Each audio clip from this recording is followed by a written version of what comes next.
really need to get together and let our voices be heard. This is Buffalo What's Next. I'm Jay Moran. I'm Bridget Jaipal Valenza. I'm Dave Debo. And I'm Thomas O'Neill White. After May 14th, how can we afford not to talk about race? About education, about segregation, about humanity. Since the dawn of this nation, racial violence has existed. The way we have designed our society has a big hand in what occurred in that Tops Market. The suburban area, everywhere. We must work and teach our children. We need to make sure that we put more funding in our programs that help prevent gun violence and more money into art. If we're going to have some real healing, we've got to have space to tell some uncomfortable truths. This is Dave Debo. We are talking today about the blizzard, the deadly blizzard, Winter Storm Elliott, they're calling it. Of the 39 people who died, 17 of them were found outside. 11 were in unheated homes, 4 were in stranded vehicles. Others died simply because they had a medical emergency and people couldn't get to them. 31 of the deaths were in the city of Buffalo.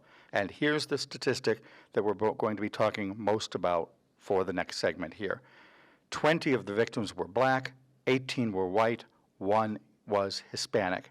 And this in a county, and these are county-wide numbers, this in a county where the population of black people is 13%. So almost half, almost 50% in a region that is only 13% black. We're going to talk a little bit about that inequity. Jillian Hanesworth is with us now. She is the City of Buffalo's Poet Laureate.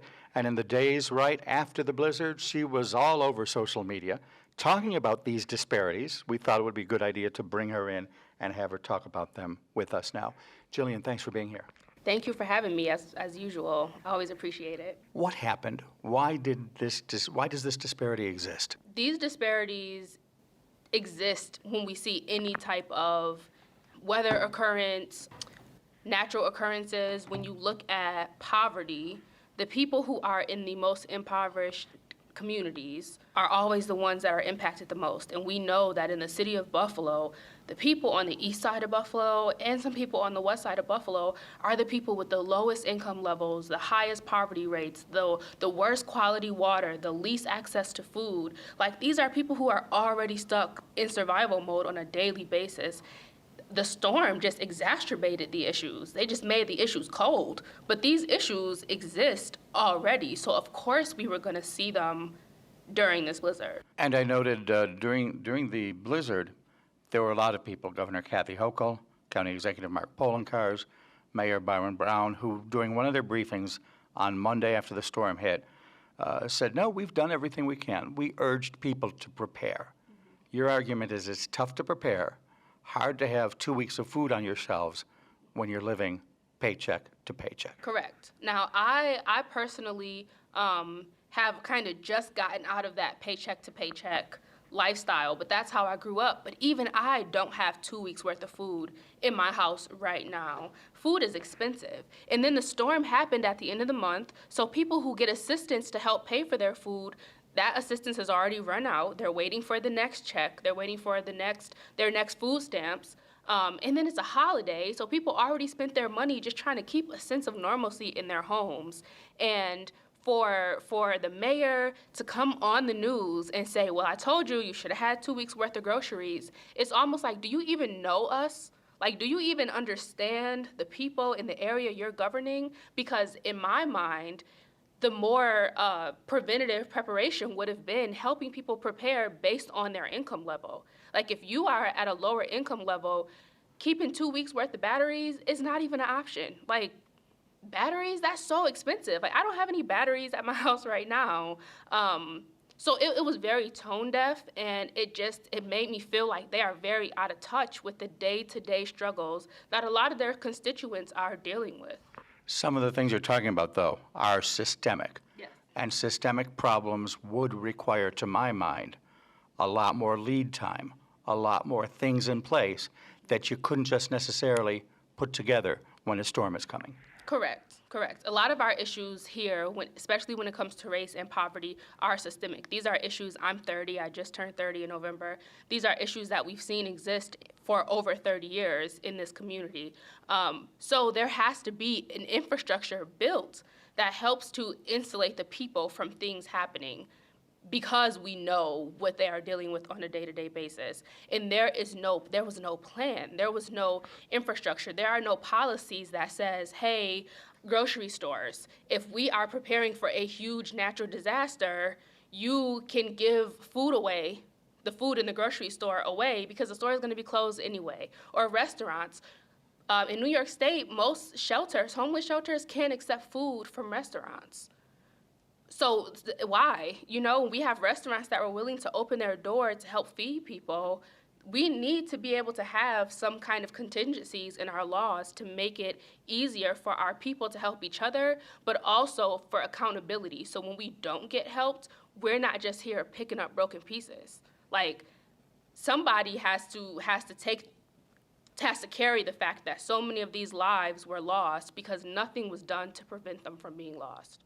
Put it in a broader context for me. Obviously, a lot of what we talk about in this program is the shootings of 5/14. I heard you say right after the shootings a lot of the same things you are saying now. Yeah, the people are still starving. They were starving before then. And it goes back to the feeling of our leaders not understanding us and not knowing us, because a lot of these issues we've been screaming, hey, like, look at us, look over here, we're hungry, we don't have resources, we can't get our kids to school, and our kids that are going to school can't read, and the ones that can read can't retain information. Like, hey, we can't get jobs, our housing is poor, which leads to every other issue that we see happen in our communities. Like, we've been screaming, look over here, we're right here, and nothing has been done. Nothing on a policy level has been done. Leadership has not changed. So it's like, it's this feeling of like, we're stuck. And at some point, community members started going out and risking their lives to help each other, to save each other. While we're being told help is not coming. Like, there's no way for a fire truck to get to you if your house is burning down. It's such a disservice. Like, these people here, we deserve so much better. Share a couple of stories of the kind of community response you saw. Yeah, so I have a friend named Miles Carter. Him and David Lewis and Carrie O'Horn, they were out getting in their cars and taking food to people, helping rescue people out of homes that were being flooded, that didn't have gas or heat. I know so many people in my own community that were posting their addresses saying, like, hey, if you are stuck outside or if you don't have heat, I have heat, here's my address. I even saw there's a Blizzard Facebook page that had like tens of thousands of members, and one of the members owns an office building in Lackawanna, and he posted the code to get into the building, like, hey, it's gonna be locked because the building is closed. Here's the code, you can get in. It should be warm in there. Like, if you're stuck, go in there. And the fact that we were offering each other shelter when the city had 4 warming centers and 2 of them lost electricity, it's like, what are we doing here? Like, the people were heroes, but at the same time, the people were failed. And we have to be honest about that. I want to play devil's advocate. Two questions that I think get to that. Yes, more than about half of the people who died in Erie County were black. But if we look at the population of the city of Buffalo, and if we look at the fact that the blizzard hit Buffalo pretty hard compared to other areas, can those numbers be discounted? Do we say, well, that's just a thing of population? No, because like you said earlier, like, we also have to look at this in a broader spectrum, right? And we have to look at historically what's been happening in our communities. We have to look at the fact that the storm's over, the snow melted, but there's still no plan. And so the next time a blizzard comes, the same poor people whose lives were in danger for, 4 or 5 days might have those same issues. You know what I mean? Like, there aren't regulations for landlords who don't properly insulate the homes that they're renting out. So their tenants are freezing, and they're okay in their own home that is insulated. Like, looking at it from a macro level, Black people in Buffalo, Black and brown people, but especially Black people, are historically excluded.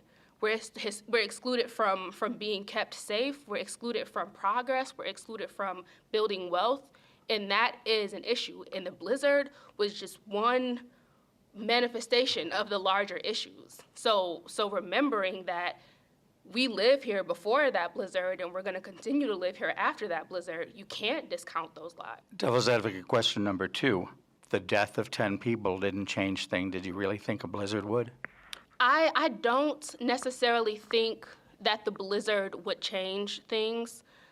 I really hoped and prayed that the death of 10 community members at the hands of a terrorist would. What I do see the change happening is I see more community being built. I see people kind of coming to this understanding that even if we can't lean on the people that are in office, we know we have each other. Like, we know that people will take food out of their refrigerator to put it in my refrigerator if I don't have anything.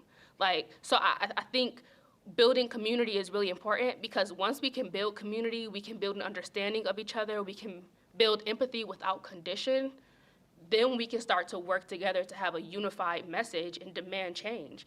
But if people in South Buffalo don't understand the plight of people on the east side, how are we all gonna vote for the same people? Like, how are we gonna know what we need as leaders if we're not understanding what's happening in other communities outside of ours in one of the most segregated cities in the country? You just did something interesting. I've heard the discussion, obviously.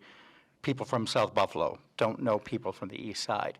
You put it in a political context. How do we know who we're supposed to be voting for if we don't know each other? That's an interesting twist on the equation. Yeah, and I remember after May 14th, when I would speak at different events, I'd say, raise your hand if you had to use your GPS to get here. And of course, people will be predominantly white people would raise their hand, and it's like, you don't see the color and the beauty of us. You don't see what's actually happening in these communities. So how can you know what leader is good for a community that you've never visited, you know? So now that we're building community, we're gonna be able to build a better understanding of what people outside of our direct neighborhoods need. And hopefully we'll use that to inform ourselves when we go to the polls.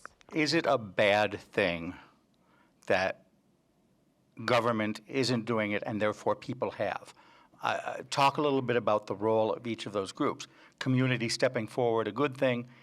To what degree do you feel government should also be doing so, or are they allowed maybe not to because the community is advanced? The community being willing to help each other out will always be a good thing in my eyes. The community having to risk their lives to help each other because government won't do it is never okay. Somebody's not doing their job, and the person that's not doing their job is still cashing a check, and we're still broke. You know what I mean? Like, we have to put it in that context. We have to remember that when we pay taxes, we're trading away certain liberties for protection, for safety, and we are not being protected. So yeah, we have each other's backs, and that's great, but we should not be in positions where we have to risk our lives to help each other while those who are leading us stand in a camera and say, well, we told you, I don't know, should have had 2 weeks worth of batteries. That'll never be okay, never. So to you, it's the way they presented it, it's the tone, rather than the lack of policy? It's both. It's the lack of policy, that's the biggest issue, the lack of policy, the lack of preparation.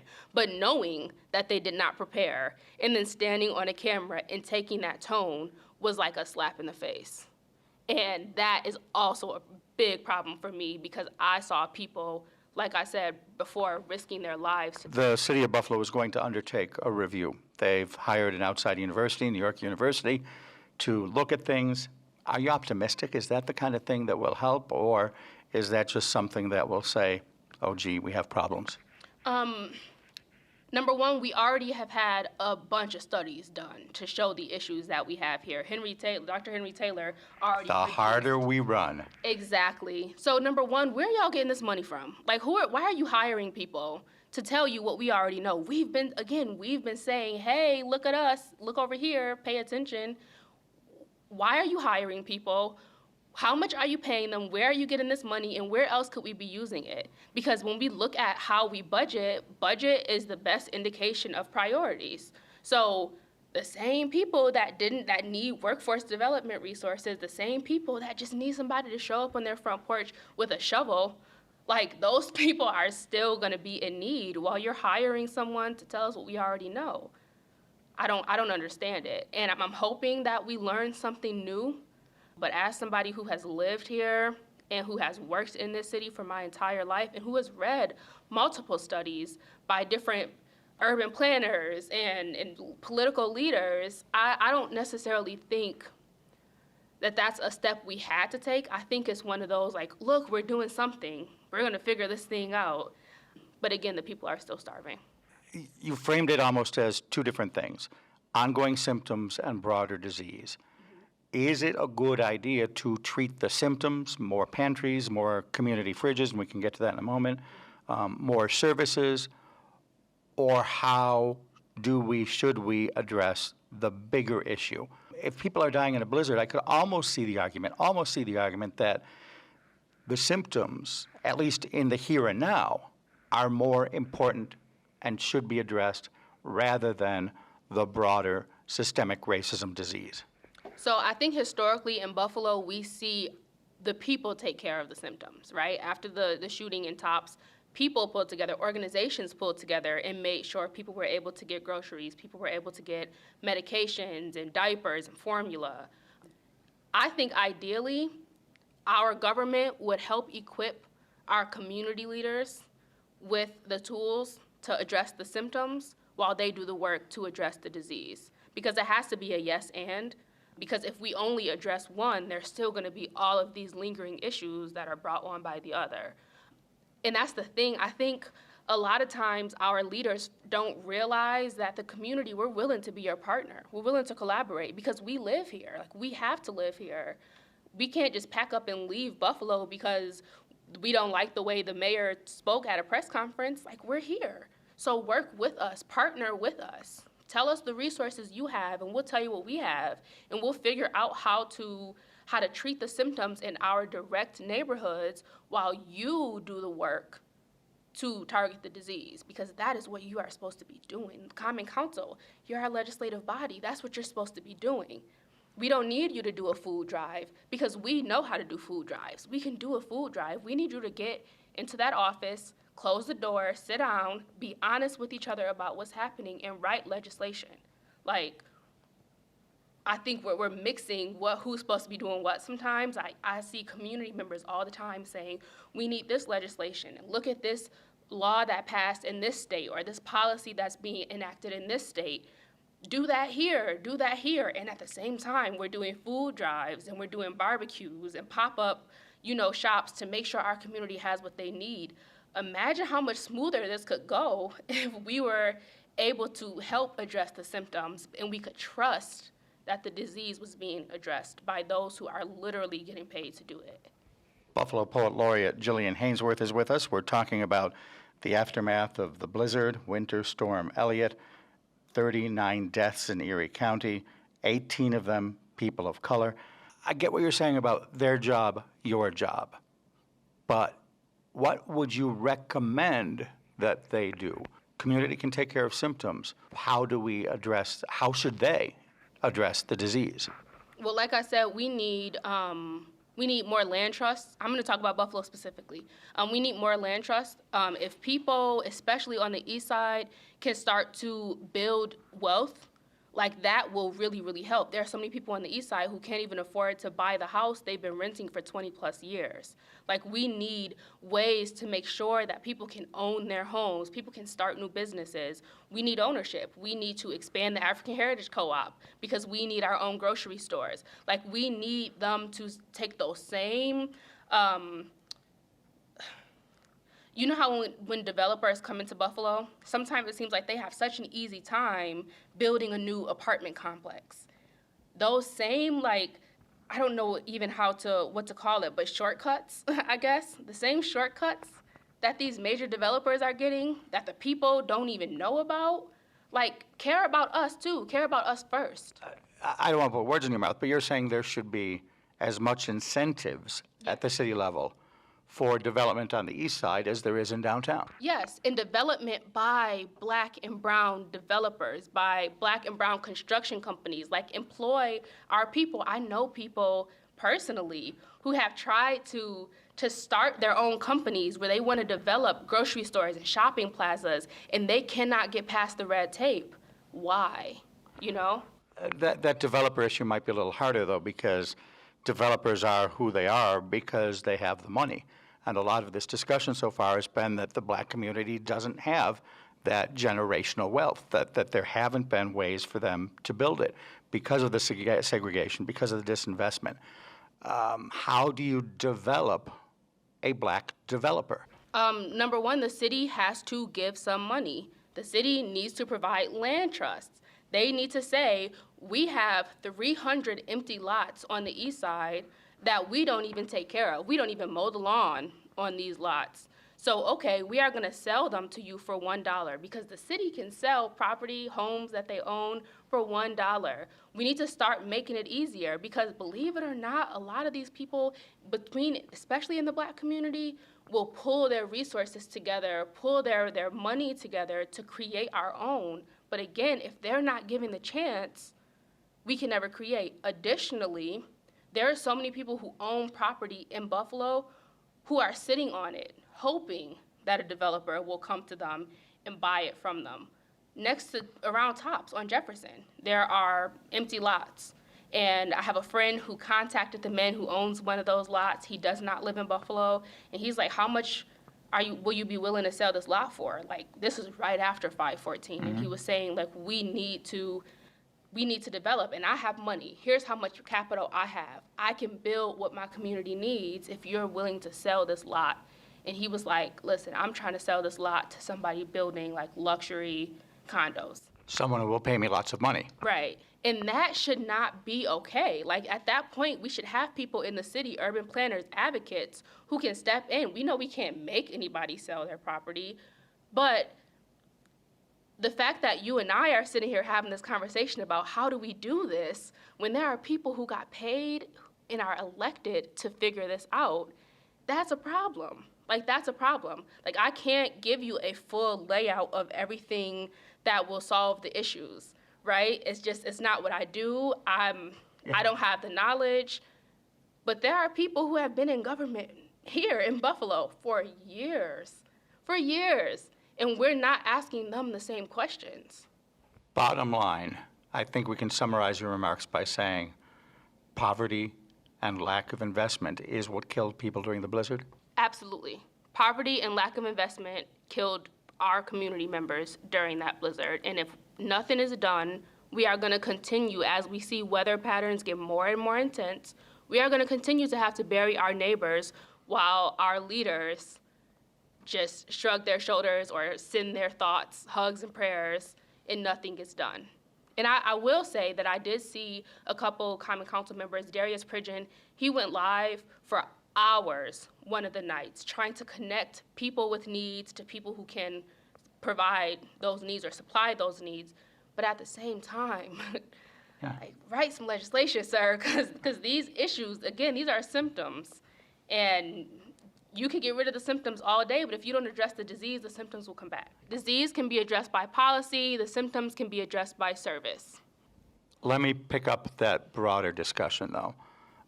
You talked earlier about the guy from South Buffalo who probably does not have any understanding of the East Side, let alone the guy from East Aurora, Elma, Arcade, Darien. Even with lawmakers who have the right policy approach, you've got to have some sort of attitudinal shift there. And I'm not sure that that's something that people can even conceive of. Yeah, you're right. I do think that isn't a big issue here. And I think the remedy to that is we vote them out. And again, that goes back to making sure the community understands each other. Because if somebody in South Buffalo understands, hey, every time we have a bad blizzard, people on the East Side are going to die, that might make them reconsider, even my council member, like, what are you doing to help? Because these are still my people. This is still my city. So as long as we continue to build this community, I'm confident that we can rally together. But when it comes to policymakers not being able to change their mindset, you just got to go. You have to go. We're not here to help you understand us. Like, you got voted into office under the premise that you would be willing and that you already understand us to a degree. All right, but what about the lack of understanding? And I don't mean to pick on Orchard Park. I'll just use them as the generic example. Insert East Aurora, again, insert Arcade, generic white suburb. What about the lack of understanding there? Yeah, I think a big part of that is people have to be willing to step outside of what they're comfortable with. After the storm, myself with the Thurman Thomas Foundation, Every Bottom Covered, and Give Buffalo, they planned this amazing event where they had Bill's Mafia, they called them Snowplow Mafia, and they came to the east side, to Delavan and Grider, and they shoveled. They just walked around. We gave people different streets, and they would go from street to street, shoveling complete strangers' homes, helping dig their cars out. I walked down one street, and I was carrying a case of water, and I'm like, hey, you guys need any water? And they were like, oh, no, he already gave us some coffee. And there's just like this like older black guy standing in the doorway, and they're all just like standing around drinking coffee out of like red Solo cups. And it's like the sense of community that you feel in Kenmore or in Orchard Park, like that's here. Like we have that here. We're a community here. You just have to be willing to come here. And like we have to know that we're safe to come there. Like we can't continue this like segregation. Like if you're black, you come on the east side. And if you're a refugee, you go to the west side. And if you're white and Italian, get over to North Buffalo, hurdle. Like, you know, like that's so dumb. Like it's so stereotypical, and we are all everywhere. So I think it's a twofold. Like we have to be willing to welcome people into our communities, and they have to be willing to come. You mentioned Bill's Mafia, and I don't want to be frivolous here, but I think the one time perhaps when people aren't segregated is inside the stadium. Absolutely. I'll say that all the time. The football team is like the one thing we can all get behind. There is no political arguments associated, no socioeconomic arguments. It's just something that we can all support. And I think the people who are like, let's lean into that to help build community, they're brilliant. Because when we said, put on your Bills gear and grab your shovel and come help, they put on their Bills gear, they grabbed their shovels, and they got there. You know what I mean? Thurman Thomas was there for a while. Like, our community is vast, and we can do a lot. We just have to be willing to travel outside of our neighborhoods. Jillian, thanks so much for your time. Any closing comments? I just wanted to send some love to the family that recently lost 5 babies in that fire. Pastor Price is helping to raise money. There's a GoFundMe. Pastor Price, Dwayne Price, anywhere on social media, you should be able to find this GoFundMe. Like, please help support this family. I cannot imagine what they've just been through, and I can't imagine even trying to start to pick up the pieces. So if there's anything we can do as a community to support them, I think we should do that. Jillian and Hanesworth, thanks for your time. Always. Thank you for having me. This is Buffalo What's Next on WBFO. Stay with us. Buffalo Toronto Public Media's unique and valued programming on WNED PBS, WNED Classical, and WBFO make us a perfect partner for any company interested in making a real difference in our community. Your support has the power to associate your business with one of the most trusted brands in North America. Call me, Sylvia Bennett, to find out how you can make a difference. 716-845-7005. Not sure what you want to watch tonight? We've got you covered. Visit WNED.org/TV schedule to see what's on WNED PBS, WNED Create, and WNED PBS Kids. Click the Primetime button to see what's on tonight. You can also search for your favorite programs in the search bar or look for programs by date and time. Visit WNED.org/TV schedule and start making your viewing plans now. This is Buffalo What's Next, where we have conversations with the community about moving forward. To have your voice heard, press the Talk to Us button on the WBFO app, and we'll work to get your questions and comments on the air. Join us on Twitter @WBFO or email us at news@WBFO.org. Together, we'll have the conversations that are needed. This is WBFO, your NPR station. You're listening to Buffalo What's Next, our daily discussion on race, education, and equity following the May 14th top shooting. With me today to discuss the City of Buffalo's response to the winter storm is Fair Fines and Fees Coalition members Jalonda Hill and Karina Tefft. Jalonda and Karina, thank you both for being here today. Thank you so much for having us. Yeah, thank you for having us, Thomas. So the two of you co-authored a letter detailing the policy failures of the city of Buffalo before, during, and after this historic and deadly blizzard. Right off the top, how would you describe the city's preparedness prior to the storm hitting? Yeah, so, we are approaching this criticism of the city through the lens of the city really needs to take a proactive approach to how the city approaches safety.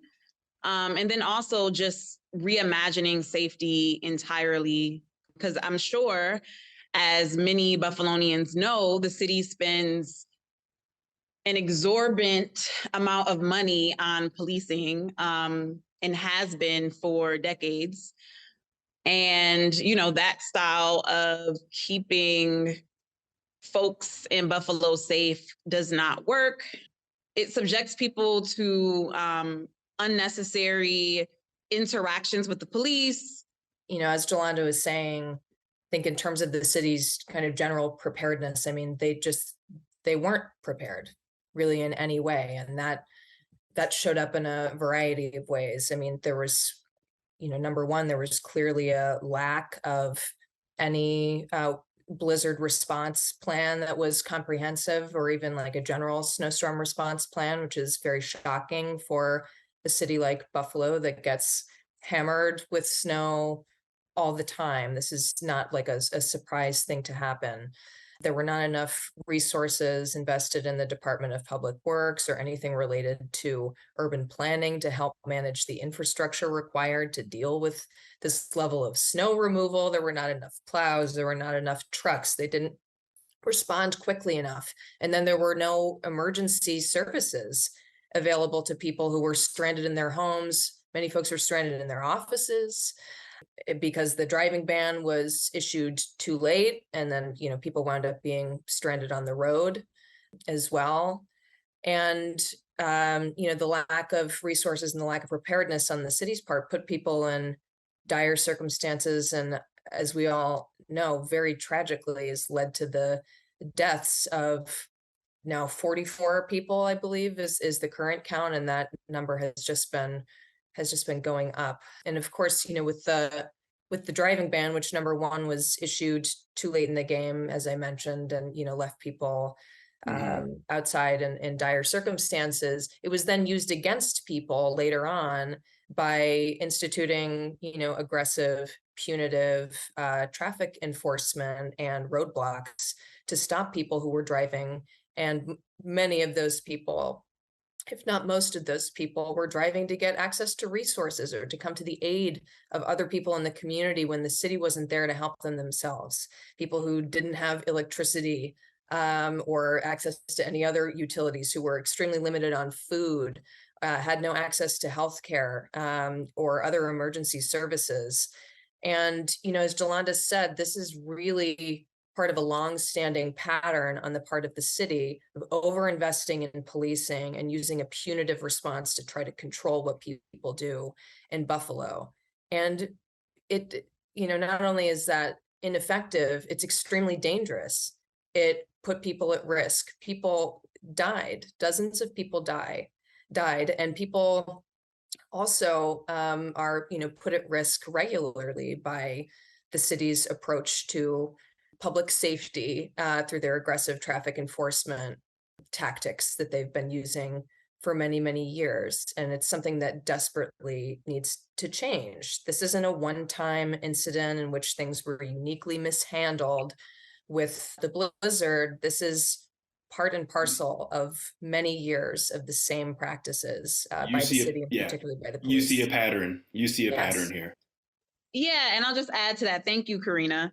Essentially, because the city failed to proactively have other policies in place prior to the storm, the city then relied on the police to essentially keep people safe. And that is bad policy. It is not it is not a good way to keep people safe, especially during a blizzard. And so essentially what the Fair Fines and Fees Coalition has been saying for several years is that the city of Buffalo must invest in other strategies and policies to keep Buffalonians safe. As a city, are we too reliant on each other? I mean, it's a good thing to have that, but are we too reliant in a case like the blizzard? Are we too reliant on each other to and sometimes give local municipalities a pass on their response? I do think that it's good to have a city where, residents come together to support each other. I don't think that there's anything wrong with that. I do think there's something wrong, though, when residents are coming to each other's aid, or supporting one another because they don't have any other options. I think that is like the unjust and clearly just outright unacceptable aspects of the entire like blizzard crisis that really stuck out to me and really screams, there needs to be some serious systemic changes that, needs to take place within at City Hall in various departments. One of those departments being, the Department of Public Works. Like I was looking online, and the Department of Public Works has about 9 different areas that they focus on, including streets, including bridges, like all of these various areas. And, that really, that's clearly an area that the city of Buffalo can focus on and step back and think about, how can we separate some of these departments so that way they function a lot better. And so that way they can actually, meet the needs of the community in times of crisis. The Department of Public Works didn't have enough emergency equipment to respond. And there was just failure after failure after failure, just showing that there hasn't been enough investment within these really vital departments within the city of Buffalo to keep Buffalonians safe. And there's been so much more focus on investing, millions of dollars in the Buffalo Police Department. And as we know, the Buffalo Police Department absolutely does not keep Black and brown people safe. It actually, puts them at risk of, really violent and deadly, potentially deadly encounters.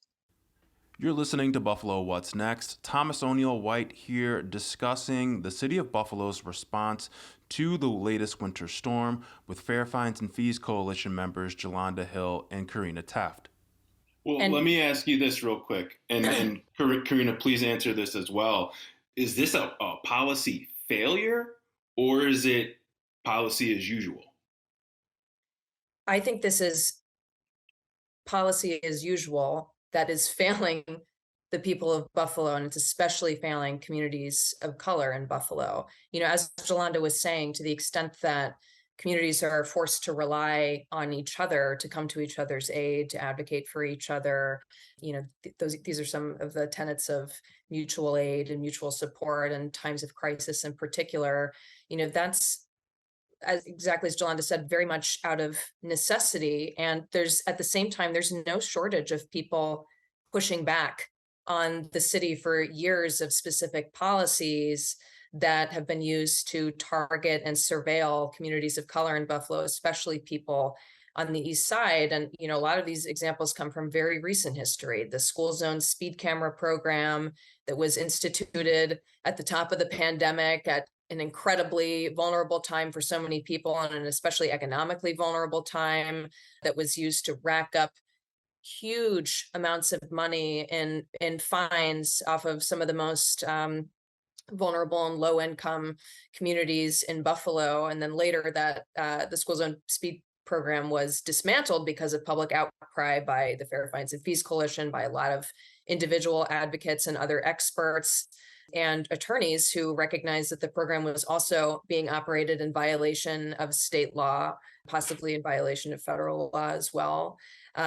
Before that, in 2018, there were mandatory fees that the city created. There are 13 or 15 fees that the city would tack on to all traffic tickets in order to increase revenues for themselves. And they were expensive fees, difficult burden to bear for folks who were getting repeatedly ticketed, especially in neighborhoods that are routinely over-policed, like the East Side. And that was also later repealed because communities, spoke up about it and advocated and pushed back against it because it was unfair and punitive and excessive. And then, starting around 2012, the city and the Buffalo Police instituted the vehicle checkpoint program, in which fixed roadblocks were set up at different points throughout the city, and a disproportionate number of those were on the east side of Buffalo.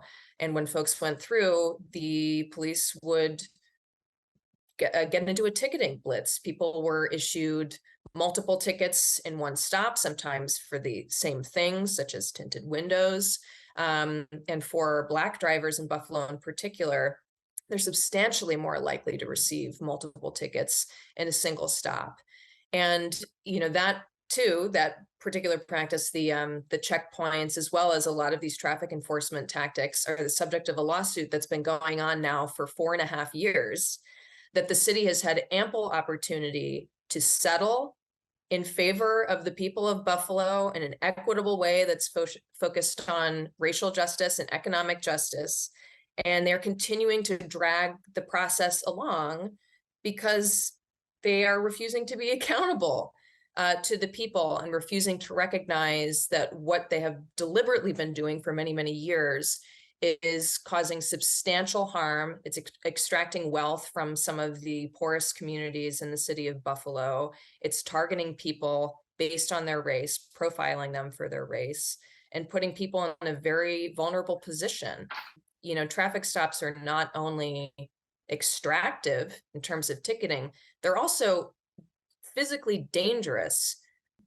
People die in traffic stops at the hands of police. This is a national problem. We know of many instances in which this has happened. Philando Castile, Sandra Bland, locally. We have Jose Hernandez Rossi, who was killed following a traffic stop by police. It's an incredibly vulnerable space to be in. And when traffic stops in particular are, one of the city's, or the police's favorite mechanisms to use to try to enforce roadway safety and also to investigate crime, but which it's not effective at doing either through policing. Number one, it is the most common reason that people come into contact with police in the first place. And as a result, it puts people at risk. It's very, very scary. People are literally dying. People are being harmed every day. People are losing their cars, losing their wealth. It's incredibly detrimental. In the letter. Oh, go ahead, Jalonda. And I just wanted to thank you, Karina. I just wanted to circle back, how that all connects back to the blizzard. Is that right? There's parallels.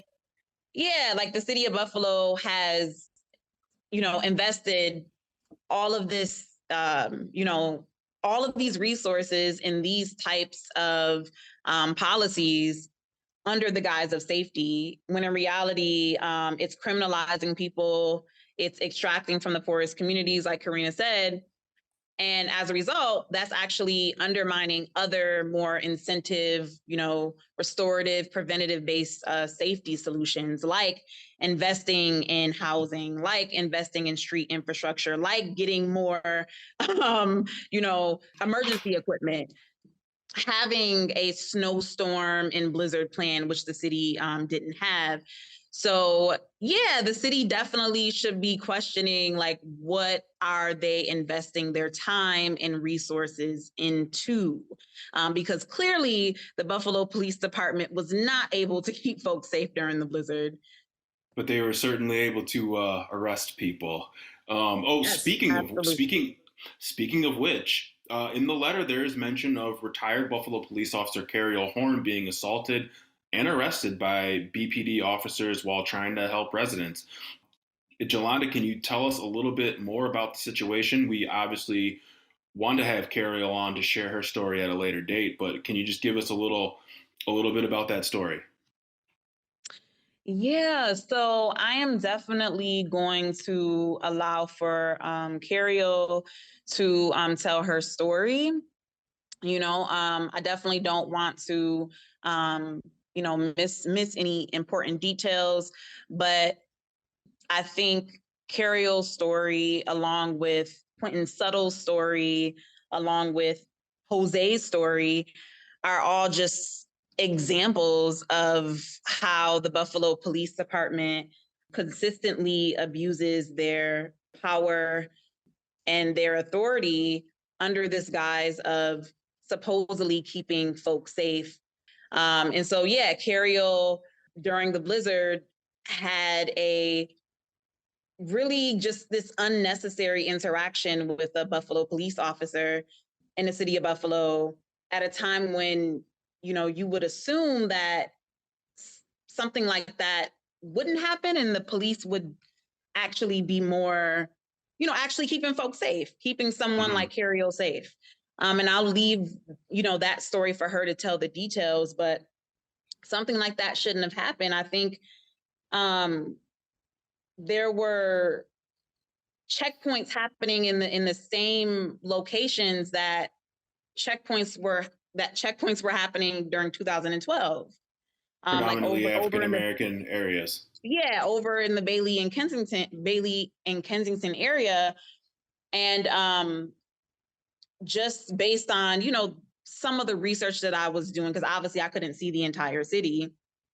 I am for certain that wasn't happening in the more, prestigious or white populated areas.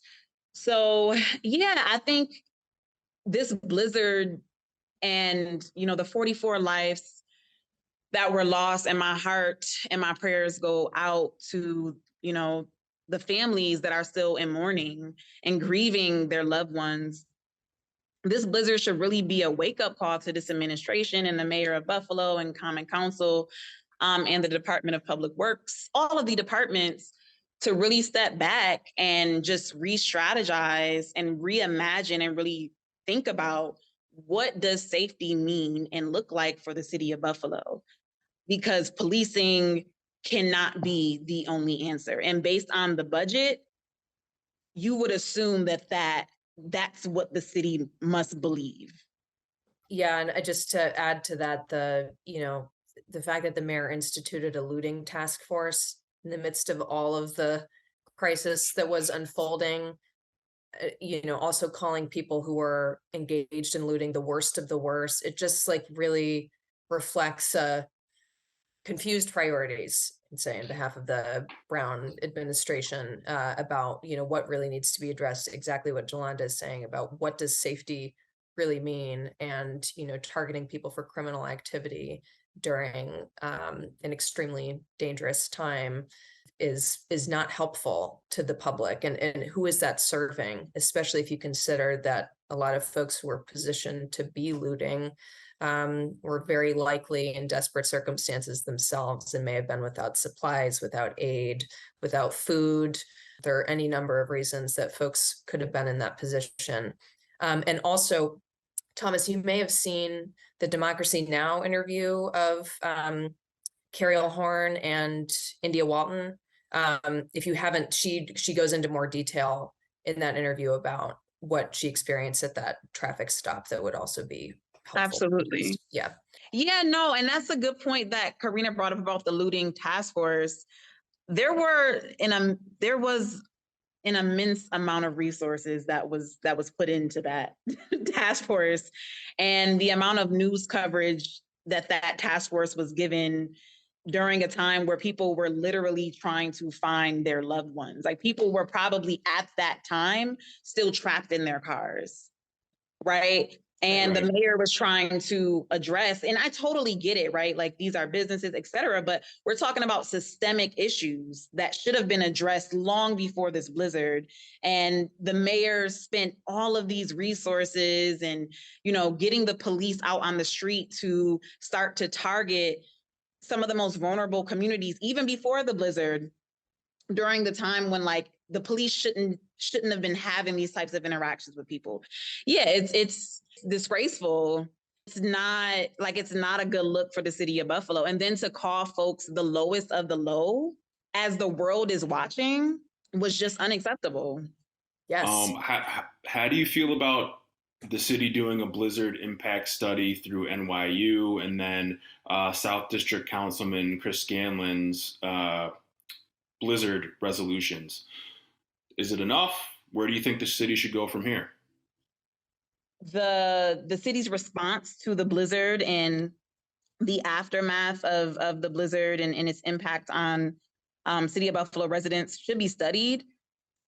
But the question becomes like, why wasn't something like this prepared, or why didn't something like this exist before, right? Like, because I'm sure just based on the amount of information that I would assume the city would have about like, weather, the weather conditions, how the weather is changing everywhere across the United States, that like maybe something like this could have been useful prior to, the blizzard actually hitting Buffalo and taking 44 lives. But I'm happy that it is happening. I do think it should have happened prior to.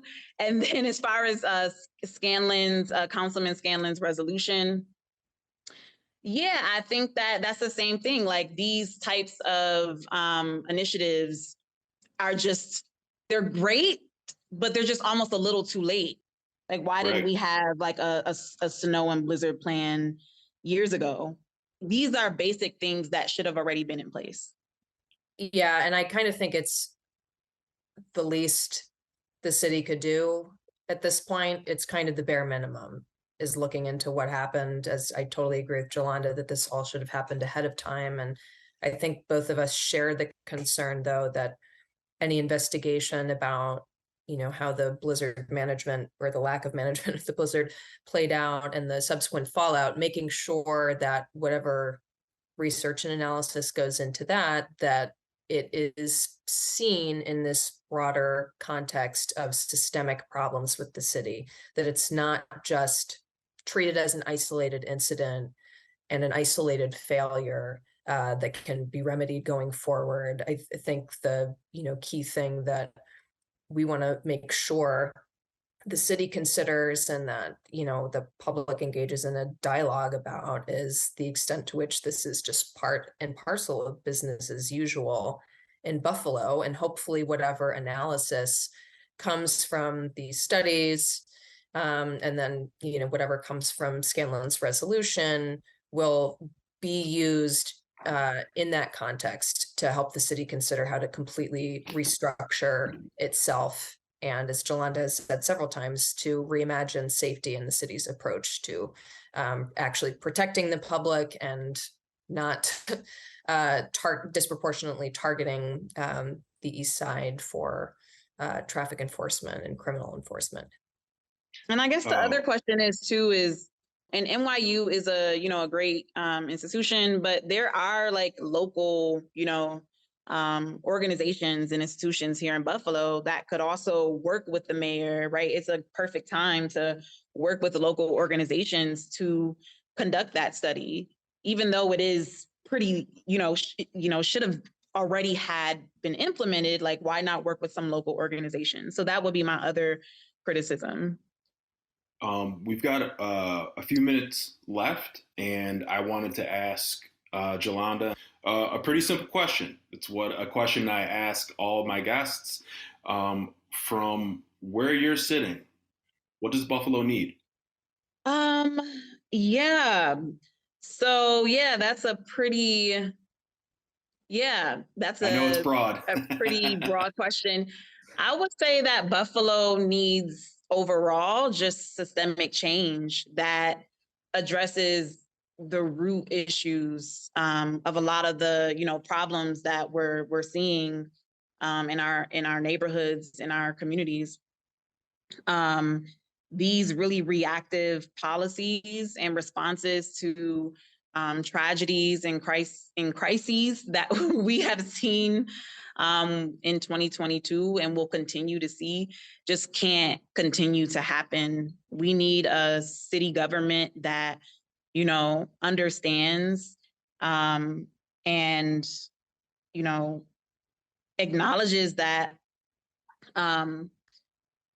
we have to just reimagine how we approach, approach safety, but how we approach housing, the housing crisis in Buffalo, how we approach food insecurity, food apartheid, like all of these various areas that really impact the quality of life for Black and Brown people, but just, Buffalonians overall. You're listening to Buffalo What's Next. Thomas O'Neill White speaking with Fair Fines and Fees members Jalonda Hill and Karina Tefft about local government response to the blizzard and reimagining safety in a different perspective. Jalonda and Karina, thank you so much for being with us today. Thanks very much, Thomas. We appreciate you. Thank you, Thomas. And we close today's show with a sneak peek at this Friday's Producers Picks program, where we have highlights of important interviews you might have missed. Coming up this week, preservationist Tim Thielman on the rise and fall of the Jefferson Avenue Business District. If we go back, this didn't happen overnight. Something like the Kensington Expressway or an urban renewal program, they're not concocted and implemented within a span of 1 or 2 years. These are decades. So it had to do with thinking about cities and what are we going to do with cars going back to the 1920s.